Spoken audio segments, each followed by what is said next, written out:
മറിയത്തിന്റെ അമലോത്ഭവം വാഴ്ത്തപ്പെടട്ടെ. സൂര്യനെ ഉടയാടയാക്കിയ ഒരു സ്ത്രീ, അവളുടെ പാദങ്ങൾക്കടിയിൽ ചന്ദ്രൻ, ശിരസിൽ 12 നക്ഷത്രങ്ങൾ കൊണ്ടുള്ള കിരീടം. ആ സ്ത്രീക്ക് വൻ കഴുകന്റെ 2 ചിറകുകൾ നൽകപ്പെട്ടു.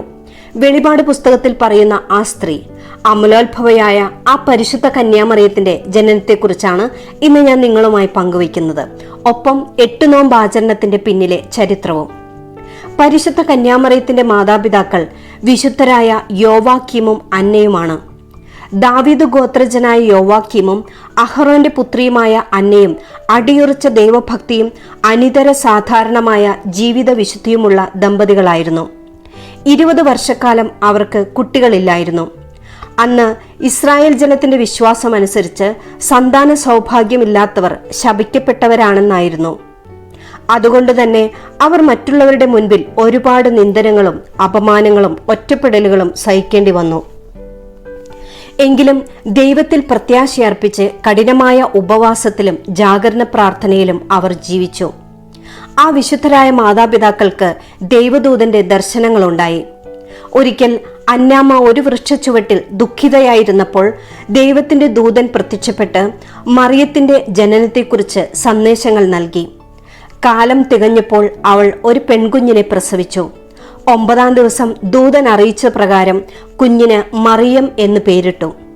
അവരുടെ വാർദ്ധക്യത്തിൽ ജനിച്ച ആ കുഞ്ഞു മേരിയുടെ ഓരോ കാൽവെപ്പുകളും അവർ കൗതുകത്തോടെ നോക്കി നിന്നു.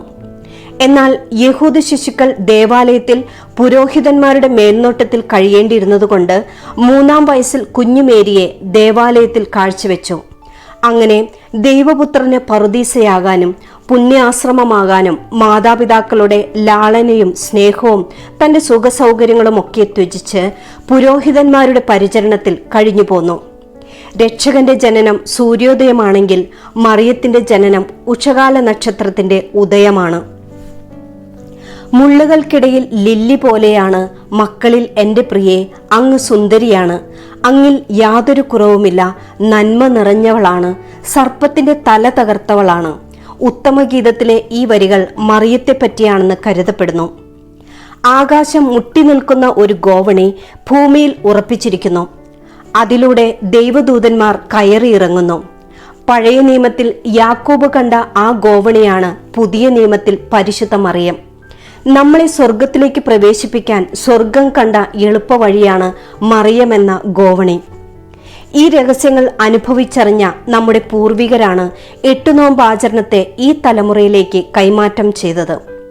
നൂറ്റാണ്ടുകൾക്ക് മുമ്പ് സിറിയ, ഇറാഖ് രാജ്യങ്ങളിൽ മുസ്ലിം രാഷ്ട്രീയം വളരുകയും അവിടെ ഉണ്ടായിരുന്ന ക്രൈസ്തവ സ്ത്രീകളെ ഭീഷണിപ്പെടുത്തുകയും മാനഭംഗപ്പെടുത്തുകയും ചെയ്തിരുന്ന ഒരു കാലഘട്ടമായിരുന്നു.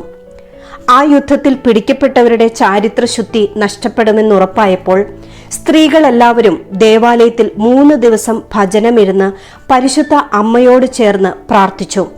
അങ്ങനെ 3-ാം ദിവസം ഒരു സ്വർഗീയ പ്രകാശം ഇറങ്ങി വരികയും ഭയപ്പെടേണ്ട, കൂടെ ഞാനുണ്ട് എന്നൊരു അശരീരി കേൾക്കുകയും ചെയ്തു. അതിനുശേഷം അവിടേക്ക് ആരും കടന്നു ചെന്ന് സ്ത്രീകളെ നശിപ്പിക്കാനോ കൊള്ളയടിക്കാനോ കഴിഞ്ഞില്ലെന്ന് ചരിത്രം പറയുന്നു. പിന്നീട് അവർക്ക് മനസ്സിലായി ചാരിത്രശുദ്ധി കാത്തുസൂക്ഷിക്കുവാൻ പരിശുദ്ധ അമ്മയുടെ സഹായം തേടുന്നത് നല്ലതാണെന്ന്.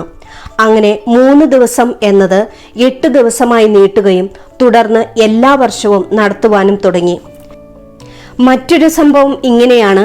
18-ാം നൂറ്റാണ്ടിൽ തിരുവിതാംകൂർ കീഴടക്കുക എന്ന ലക്ഷ്യത്തോടെ ടിപ്പുവിന്റെ പടയോട്ടക്കാലത്ത് ക്രിസ്ത്യാനികൾ ആക്രമിക്കപ്പെടുകയും ആരാധനാലയങ്ങൾ കൊള്ളയടിക്കപ്പെടുകയും ചെയ്തിരുന്നു. കൊടുങ്ങല്ലൂർ, ആലങ്ങാട്, പറവൂർ കീഴടക്കി മൈസൂർ സൈന്യം ആലുവ പുഴ വരെ എത്തി. വിവരമറിഞ്ഞ ക്രിസ്ത്യാനികൾ തങ്ങൾ സംരക്ഷിക്കപ്പെടുന്നതിനായി പരിശുദ്ധ ദൈവമാതാവിനോട് പ്രത്യേകം മാധ്യസ്ഥം യാചിച്ച് കഠിനമായി ഉപവസിക്കാനും നോമ്പെടുത്ത് പ്രാർത്ഥിക്കാനും തുടങ്ങി. പിന്നീട് സംഭവിച്ചത് അത്ഭുതകരമായ കാഴ്ചയാണ്. കാലവർഷം ശക്തമാവുകയും പെരിയാർ പുഴ കരകവിഞ്ഞൊഴുകിയെന്നുമാണ് ചരിത്രം സാക്ഷ്യപ്പെടുത്തുന്നത്. മക്കളില്ലാത്ത ദമ്പതികളും കന്യകകളും 8 നോമ്പ് ആചരണത്തിൽ മുൻപന്തിയിലാണ്. പ്രിയപ്പെട്ടവരെ, ചാരിത്രശുദ്ധിക്ക് വളരെ വില കുറച്ച് കാണുന്ന ഒരു കാലഘട്ടത്തിലാണ് നാം നീങ്ങിക്കൊണ്ടിരിക്കുന്നത്. സർപ്പത്തിന്റെ തല തകർത്ത പരിശുദ്ധ മറിയത്തോട് ഈ മഹാവിപത്തിൽ നിന്നും കുടുംബങ്ങളെ രക്ഷിക്കാൻ നമുക്ക് പ്രാർത്ഥിക്കാം. എല്ലാവരെയും ദൈവം സമർത്ഥമായിട്ട് അനുഗ്രഹിക്കട്ടെ. Ave Maria.